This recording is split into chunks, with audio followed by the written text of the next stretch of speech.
Pour comprendre ce dont on va parler ce soir, il faut d'abord se replacer dans le contexte. Nous sommes au 7e siècle après Jésus-Christ. L'humanité est une humanité de traditions, de mythes et d'observations. En Arabie, les tribus bédouines excellent dans la lecture du ciel, ils naviguent par les étoiles et prédisent les saisons. Mais leur cosmologie reste celle du regard à l'œil nu. Les étoiles sont des flambeaux, le ciel est une voûte. À Byzance, on hérite de Ptolémée. La Terre est immobile et le cosmos ordonné tourne autour d'elle. En Perse, en Inde, en Chine, des astronomes brillants, mais personne ne sait encore que les étoiles sont des soleils. Personne ne sait que l'univers a une histoire. Personne ne sait qu'il y a eu un commencement. Dans ce contexte-là, un homme vit à la Mecque. Il s'appelle Muhammad ibn Abdallah. Il a 40 ans. Il est marchand, illettré, mais respecté pour son honnêteté. On l'appelle Al-Amin. Et puis, dans une grotte au-dessus de la Mecque, quelque chose change. Pour les musulmans, c'est là que commence la révélation. Le Coran se déroulera sur 23 ans. Ce soir, parmi les milliers de versets de ce texte, on va en regarder quelques-uns de très près. Des versets sur les origines, sur la fumée, sur la lumière et sur ce que sont réellement les étoiles. La correspondance entre ces mots et ce que la science moderne a découvert est au minimum troublante. Et troublant mérite qu'on s'arrête. Commençons par le début, pas le début de l'histoire humaine. Pas le début de la vie sur Terre, le début de tout. Le Coran, dans la sourate Fussilat, le chapitre 41, verset 11, dit ceci. Puis il se tourna vers le ciel qui était alors de la fumée et dit à celui-ci ainsi qu'à la terre, « Venez tous deux, bon gré mal gré. » Ils dirent, « Nous venons obéissants. » Le mot arabe utilisé ici est dukhan, dukhan. Ce mot en arabe classique signifie la fumée, la brume, le nuage opaque. Pas le feu, pas la lumière aveuglante, pas le vide, la fumée. Maintenant, déplaçons-nous au XXe siècle. En 1929, Edwin Hubble observe que les galaxies s'éloignent les unes des autres. L'univers est en expansion. En remontant ce mouvement dans le temps, comme un film qu'on rembobine, les physiciens concluent que tout devait, à un moment donné, être concentré en un seul point, ce que nous appelons le Big Bang. Mais voilà ce que la cosmologie moderne nous décrit. L'univers primitif était un état de matière extrêmement dense, extrêmement chaud, opaque à la lumière. Un plasma si épais que les photons ne pouvaient pas voyager librement à travers lui. Puis, environ 380 000 ans après le Big Bang, l'univers s'est refroidi. L'univers est devenu transparent. La lumière a pu voyager librement. Cette première lumière libérée, on peut encore la détecter aujourd'hui, s'appelle le fond diffus cosmologique. Et ce qui précède cette libération de la lumière, un état opaque, dense, brumeux. De nombreux croyants font remarquer que le terme dukhan, la fumée, résonne avec cette description cosmologique de l'univers primordial, où la matière et l'énergie formaient un état diffus, opaque, chaotique, avant que les structures n'émergent. Est-ce une coïncidence de langage, une métaphore dont la portée dépasse l'époque, une résonance fortuite? On ne peut pas trancher définitivement. Ce que l'on peut dire, c'est que le choix du mot dukhan, plutôt que nar, plutôt que nour, plutôt que fada, est au minimum intéressant. Car, pour un arabe du 7e siècle, la fumée n'est pas la première image qui vient à l'esprit pour décrire les origines de l'univers. L'image naturelle aurait été l'eau ou la lumière divine éclatante. La fumée est une image singulière. Pour les croyants, elle invite à la réflexion. Pour les chercheurs, elle mérite qu'on s'y attarde. Mais le Coran ne parle pas seulement des origines. Il parle aussi de ce qui se passe à l'intérieur des étoiles et de leur mort. Permettez-moi de vous raconter quelque chose que la science moderne a compris seulement au cours du XXe siècle, et qui est, objectivement, l'une des histoires les plus extraordinaires jamais découvertes. Vous êtes fait d'étoiles mortes, littéralement. Le carbone dans vos cellules, le fer dans votre sang, l'oxygène que vous respirez, le calcium dans vos os. Ces éléments n'ont pas été créés lors du Big Bang. Dans les premiers instants de l'univers, seuls l'hydrogène et l'hélium existaient. Tout le reste, tout ce dont votre corps est fait, a été forgé à l'intérieur d'étoiles. Pendant des millions d'années, la fusion nucléaire a transformé l'hydrogène en hélium, l'hélium en carbone, et ainsi de suite, jusqu'aux éléments les plus lourds, et puis l'étoile est morte. Dans une explosion cataclysmique, une supernova, elle a éjecté dans l'espace tous ces éléments forgés en elle. Ces éléments ont voyagé, se sont mélangés à d'autres nuages de gaz, ont formé de nouvelles étoiles et de nouvelles planètes. Et sur l'une de ces planètes, la vie. Et dans cette vie, vous êtes le produit de la mort d'étoiles innombrables. L'astrophysicien Carl Sagan avait cette formule magnifique. Nous sommes une manière pour le cosmos de se connaître lui-même.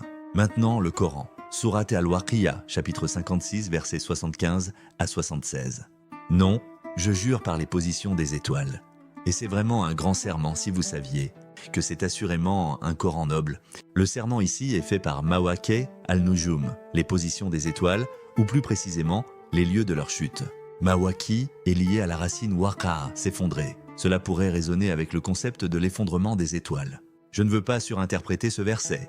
Ce serait malhonnête, mais je veux souligner quelque chose de plus fondamental.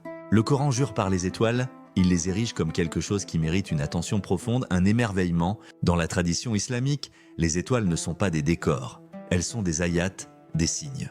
Quand la science nous dit que ces étoiles sont les forges de votre existence, la question du signe devient saisissante. Il y a une autre sourate qui parle des étoiles de manière encore plus directe.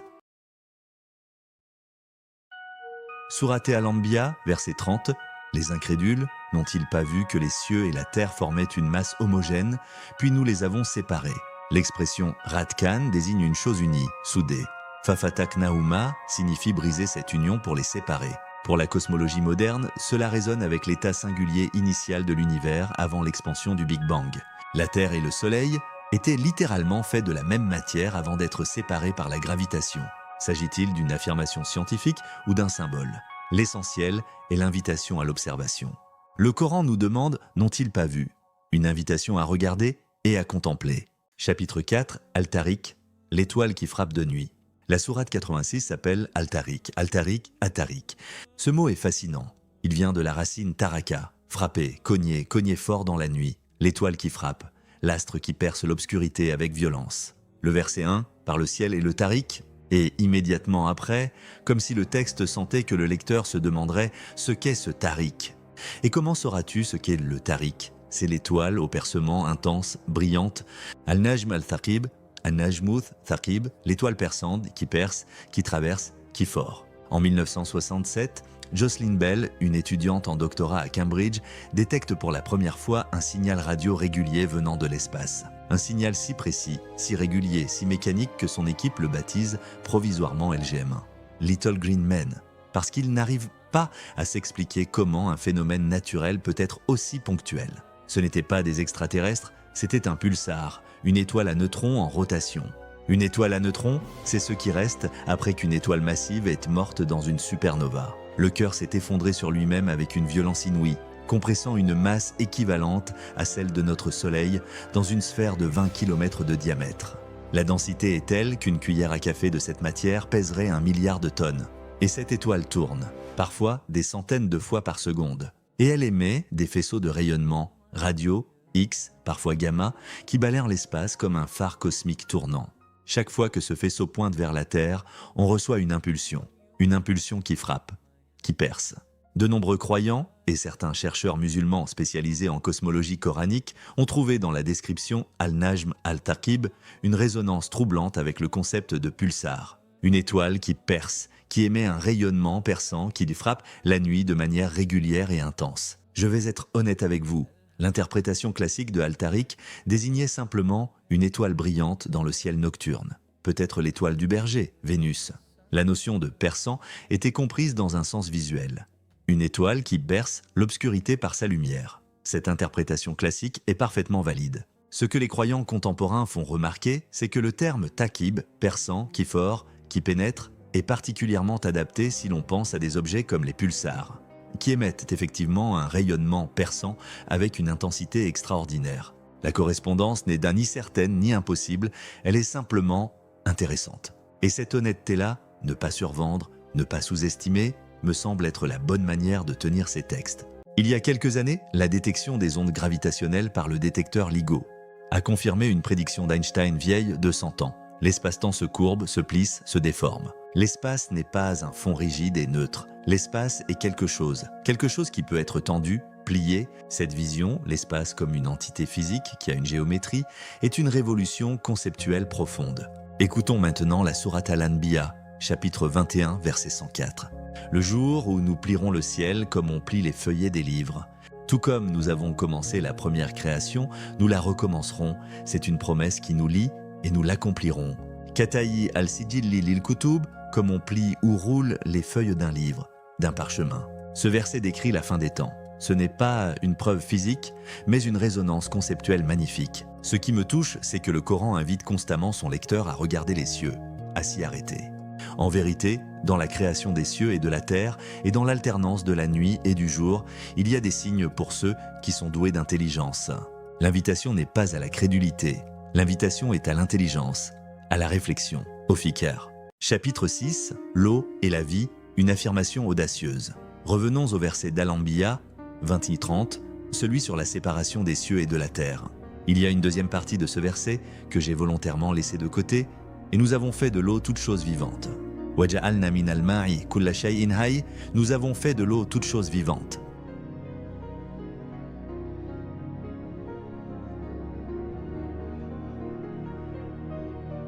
Au 7e siècle, cette affirmation n'est pas évidente. Certes, les Grecs, Thalès notamment, avaient fait de l'eau le principe premier de toute chose. Mais cette idée n'était pas universelle, ni même dominante dans la péninsule arabique. Ce que la biologie moderne nous dit, c'est que l'eau est effectivement la condition sine qua non de toute vie telle que nous la connaissons.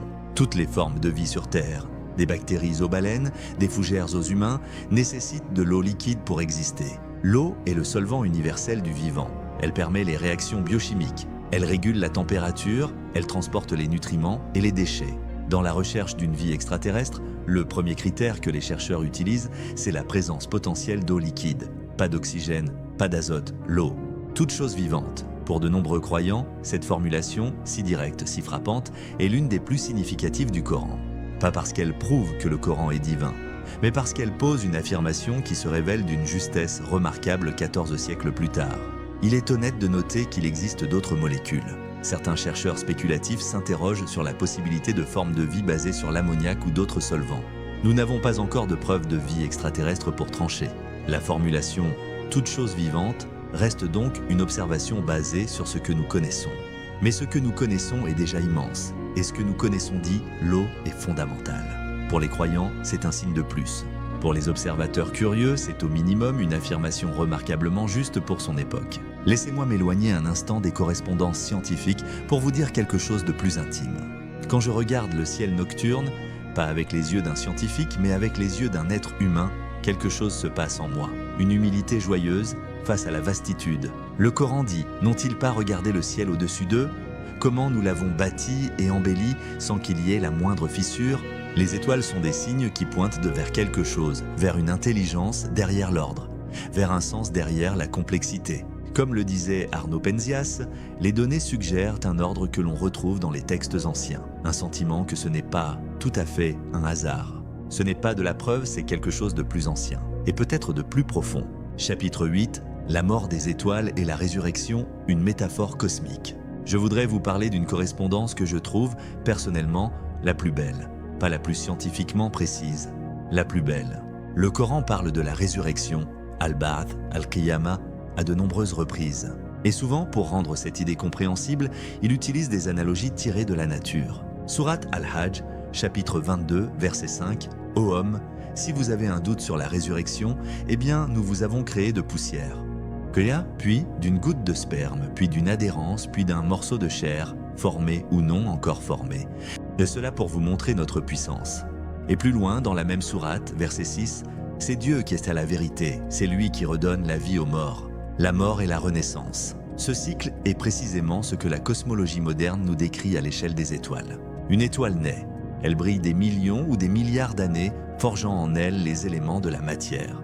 Puis elle meurt, et sa mort, son explosion, son effondrement, répand ces éléments dans l'espace. Et depuis ces cendres cosmiques, de nouvelles étoiles naissent, de nouvelles planètes, de nouvelles possibilités. La mort n'est pas une fin. La mort est une redistribution, une transformation, un recommencement. Pour les croyants, c'est une image saisissante. Pas parce que ça prouve la résurrection au sens théologique, mais parce que la structure même de l'univers semble construite sur ce principe. Rien ne disparaît vraiment. La matière se transforme, l'énergie se conserve, les éléments forgés dans les étoiles mortes deviennent la chair des vivants. Nous l'avons créé de poussière. Littéralement, cosmiquement, vous venez de la poussière des étoiles. Et dans la vision islamique, vous y retournerez, avant de renaître. Je ne vous demande pas de croire cela, parce que la physique le confirme. La physique confirme le cycle de la matière cosmique. Il n'y a pas la résurrection personnelle. Ce sont deux choses différentes. Ce que je vous propose, c'est de contempler la beauté de cette résonance. De noter que la structure narrative du Coran est inscrite dans la structure même du cosmos que la science a mis des siècles à décrypter. Et de vous laisser toucher par ça, ou pas. c'est votre liberté. Chapitre 9. Lumière sur lumière, une phénoménologie de la perception. Sourate An-Nur, la lumière, chapitre 24, verset 35. Allah est la lumière des cieux et de la terre. Sa lumière est pareille à une niche où se trouve une lampe. La lampe est dans un cristal et celui-ci ressemble à un astre brillant. Cette lampe est allumée à partir d'un arbre béni, un olivier, ni oriental ni occidental, dont l'huile est près de luire même si le feu ne la touche pas. Lumière sur lumière, Allah guide vers sa lumière qui il veut. Nour ala Nour, lumière sur lumière. Ce verset est unanimement considéré comme l'un des plus beaux du Coran sur le plan littéraire. Les commentateurs islamiques classiques y ont consacré des traités entiers. Mais je voudrais vous en parler différemment ce soir. La physique moderne nous enseigne que la lumière est elle-même composée de lumière. La lumière blanche, décomposée par un prisme, révèle le spectre complet. Rouge, orange, jaune, vert, bleu, indigo, violet. Chaque longueur d'onde est une réalité différente. Et pourtant, ensemble, elles forment la lumière. Lumière sur lumière.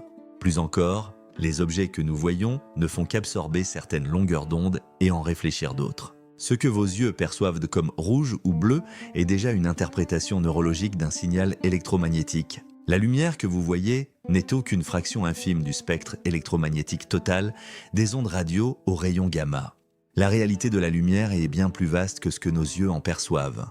Je ne dis pas que le verset d'An-Nur est une description de la physique ondulatoire. Ce serait une surinterprétation. Ce verset est une méditation sur la présence divine. Mais pour un croyant qui sait que la perception est partielle et que la réalité lumineuse dépasse ce qu'on peut en saisir, l'expression « lumière sur lumière » prend une résonance nouvelle. Et cette capacité du texte à se lire à plusieurs niveaux explique pourquoi des générations y ont trouvé de quoi nourrir leurs réflexions.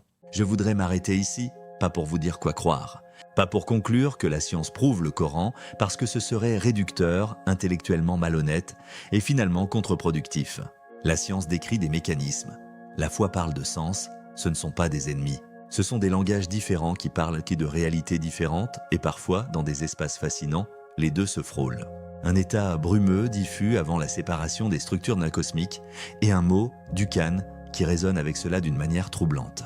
Une formulation sur la séparation du ciel et de la terre depuis un état uni, et une cosmologie moderne qui décrit précisément cette séparation. Une étoile qui frappe et qui perce, et les pulsars, ces étoiles à neutrons qui balaient l'espace de leur faisceau comme nul autre objet connu. La mort des étoiles comme forge de la vie, et une vision coranique du cycle de la mort et de la renaissance qui résonne avec ce cycle cosmique. L'eau comme condition du vivant, une affirmation que la biologie moderne valide dans toute son étendue. Est-ce que tout cela prouve quelque chose ? Non, pas dans le sens scientifique du terme. La correspondance entre un texte et une réalité découverte 14 siècles plus tard ne constitue pas en elle-même une preuve logique. Il y a des questions légitimes sur l'interprétation, sur la sélection des versets, sur la flexibilité du langage métaphorique. Ces questions méritent d'être prises au sérieux. Mais voici ce que je pense, un texte qui invite à contempler les étoiles, à réfléchir sur les origines, à méditer sur la mort et la renaissance. Ce texte vous dit « regarde », ce texte vous dit « réfléchis », ce texte vous dit « interroge-toi ». Et dans un monde où la vitesse nous empêche de regarder le ciel, c'est peut-être l'invitation la plus utile qui soit. Nous avons commencé ce soir dans un désert d'Arabie, il y a 14 siècles. Nous avons regardé un texte, nous avons regardé le cosmos, nous avons posé des questions, nous n'avons pas tout résolu, nous n'étions pas censés tout résoudre, il y a quelque chose de précieux dans les questions qui restent ouvertes. Je pense à ces étoiles dont la lumière voyage des millions d'années pour atteindre votre œil ce soir. Je pense à ces étoiles qui sont peut-être déjà mortes, dont vous regardez l'écho lumineux sans le savoir. Je pense à ce moment où un être humain, debout sous le ciel, lève les yeux et ressent quelque chose d'indéfinissable. Ressentir cette émotion entre l'émerveillement et l'humilité, quelque chose entre l'émerveillement et l'humilité, entre la curiosité et la paix, entre la solitude et la connexion. Les astronomes ont un nom pour l'émotion que beaucoup d'entre eux ressentent quand ils regardent le cosmos de trop près. Une humilité profonde devant la vastitude. Carl Sagan l'appelait le pâle point bleu. Hubble, en découvrant que l'univers était bien plus grand qu'on ne le croyait, est resté silencieux plusieurs minutes devant ces données. Le Coran appelle cette émotion khashya, la crainte révérentielle, pas la peur. La crainte de celui qui comprend qu'il est face à quelque chose d'infiniment plus grand que lui. Si vous êtes ce croyant, j'espère que cette vidéo vous a donné envie d'ouvrir le Coran. Pas pour trouver des preuves, mais pour contempler. Si vous êtes agnostique ou athée, j'espère que cette vidéo vous a au moins montré que la foi n'est pas l'ennemi de la pensée. qu'il existe une manière d'habiter un texte sacré qui soit compatible avec la rigueur, la nuance et l'honnêteté intellectuelle. Si vous n'êtes pas sûr de ce que vous croyez, et c'est peut-être la position la plus honnête, j'espère que cette vidéo vous a donné envie de regarder le ciel ce soir. Juste ça, levez les yeux et laissez venir ce qui vient dans ce silence immense. Il y a cette formule dans la tradition islamique que j'aime particulièrement, et dans la création des cieux et de la terre, et dans l'alternance de la nuit et du jour, il y a des signes pour ceux qui sont doués d'intelligence. Uli al-albab, ceux qui ont un cœur qui pense. Un cœur qui pense. Pas seulement une tête qui calcule, un cœur qui pense. Peut-être que c'est la plus belle invitation de tout le Coran. Et peut-être que c'est la manière la plus sage de regarder les étoiles.